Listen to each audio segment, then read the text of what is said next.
নমস্কাৰ মোৰ আখললে আপোনালোক সকলোকে পুনৰবাৰ স্বাগতম জনাই আজিৰ ৰেচিপি ভিডিঅ'টো আৰম্ভ কৰিবলৈ লৈছো। আজি আপোনালোকৰ ওচৰলে খুবেই স্বাস্থ্যসন্মত ভেদাইলতা আৰু নৰসিংহ পাতেৰে মাগুৰ মাছৰ জোলৰ এটা ৰেচিপি ভিডিঅ' লৈ আহিছো। এই ৰেচিপিবিধ সৰুৰ পৰা ডাঙৰলে আটাইৰে কাৰণে খুবেই উপকাৰী। গতিকে দেৰি নকৰি এতিয়া ৰেচিপিটোলৈ আগবাঢ়ো বলকচোন। ভেদাইলতা আৰু নৰসিংহ পাতেৰে মাগুৰ মাছৰ জোল বনাবলৈ এয়া অলপ ভেদাইলতা লৈ লৈছো আৰু এনেকুৱা দিনত ভেদাইলতাৰ পাতবোৰ অলপ সৰু সৰু হয় এয়া আৰু লগত লৈছো এয়া নৰসিংহৰ পাত। ভেদাইলতা আৰু নৰসিংহৰ পাতখিনি ভালকৈ ধুই লৈছো। এতিয়া আটাইখিনি মিক্সিত ভালকৈ পেষ্ট বনাই ল'ম।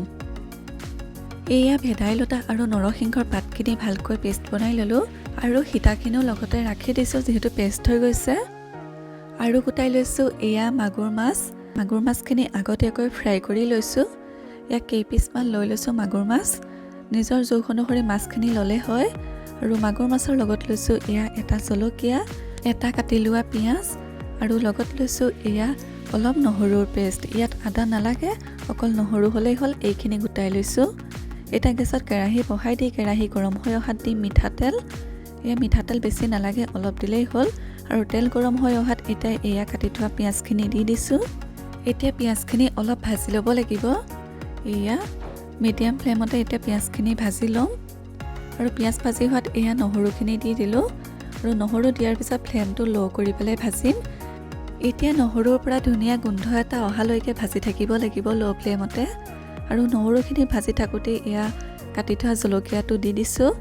জ্বলা যিমান খায় সেই অনুসৰি দিলেই হয়, কিন্তু জ্বলাটো কম পৰিমাণে দিলে ভাল, যিহেতু এটা স্বাস্থ্যসন্মত ৰেচিপি। এয়া এতিয়া আটাইখিনি ভাজি আছোঁ।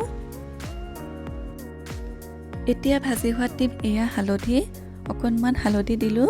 দি পেলাই আকৌ ভালকৈ এয়া লৰাই দিছোঁ। এতিয়া হালধি ভাজি হোৱাত দিছোঁ এয়া সোৱাদ অনুসৰি নিমখ। এতিয়া নিমখ দি পেলাইও ভালকৈ এয়া লৰাই দিলোঁ। আটাইখিনি ভাজি হোৱাত এতিয়া এয়া ভেদাইলতা আৰু নৰসিংহ পাতৰ ৰসখিনি দি দিলোঁ। এয়া এতিয়া ভালকৈ এয়া লৰাই দিব লাগিব ফ্লেমটো মিডিয়াম কৰি। আৰু যিহেতু ইয়াত সীতাখিনি আছে, ডাঠ হৈ আছে, পানী দিব লাগিব। বাতিটো এয়া আওখালি মই পানী দি দিছোঁ, যিহেতু নৰসিংহ আৰু ভেদাইলতাৰ সীতাখিনিও ৰাখি দিছোঁ। এতিয়া হাই ফ্লেমত উতলাব লাগিব এই ৰসখিনি। কেৰাহীটোত লাগি থকা সীতাখিনি এৰুৱাই ভালকৈ লৰাই দি পেলাই এতিয়া হাই ফ্লেমত উতলাম ৰসখিনি। ইয়াত একো বেলেগ মছলাৰ প্ৰয়োজন নাইকিয়া, অকল নহৰু দিলেই হ'ল। নহৰু দিলেই খাবলৈ খুব ধুনীয়া হয় এই জোলখিনি। আৰু ইয়াত খুব ধুনীয়াকৈ হাই ফ্লেমত উতলি আছে। আৰু যিখিনি পানী দিছিলোঁ পানীখিনি অকণমান শুকাই আহিছে, এয়া ডাঠ হৈ আহিছে। ইয়াত এতিয়া অকণমান পানী দিব লাগিব, যিহেতু জোল কৰিম। এয়া অলপ গৰম পানী দি দিছোঁ জোলৰ কাৰণে। এতিয়া ভালকৈ লৰাই দি আকৌ হাই ফ্লেমত উতলাম। আৰু এবাৰ উতল অহাৰ পিছত ইয়াত মাছ দিব পৰা যাব। মাছ দিয়াৰ আগতে কিন্তু জোলখিনি ভালকৈ উতলাই ল'ব লাগে। এয়া আকৌ হাই ফ্লেমত ৩-৪ মিনিটমান উতলাৰ পিছত এয়া মাগুৰ মাছখিনি দি দিছোঁ। মাছখিনি দি পেলাই ভালকৈ হাই ফ্লেমত জোলখিনি উতলাব লাগিব, যাতে মাগুৰ মাছৰ সোৱাদখিনি জোলখিনিত সোমাই পৰে। তেতিয়া খুব সোৱাদ লগা হয় জোলখিনি খাবলৈ। আৰু বনাবলৈ একেবাৰে সহজ, বহুত স্বাস্থ্যসন্মত হয়। এয়াতে উতলিবলৈ দিম।